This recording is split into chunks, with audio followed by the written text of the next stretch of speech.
நண்பர்களே, வாழ்க்கை அதை பற்றிய ஒரு சிறிய சிந்தனை தான்.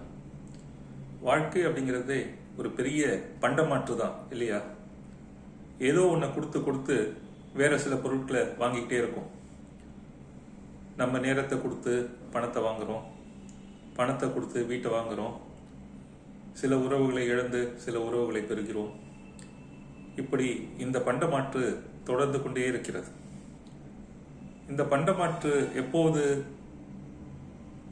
ஆராய்ந்து சிந்தித்து பார்த்து எந்த அளவிற்கு செம்மையாக நாம் செய்கிறோமோ அந்த அளவிற்கு நமது வாழ்க்கை மேம்படுகிறது, மகிழ்ச்சி அளிக்கிறது.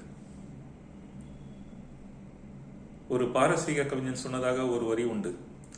வியாபாரிகளே வியாபாரிகளே, ரோஜாக்களை விற்று விற்று அதைவிட மேன்மையானதாக நீங்கள் வேறு எதை வாங்கப் போகிறீர்கள்?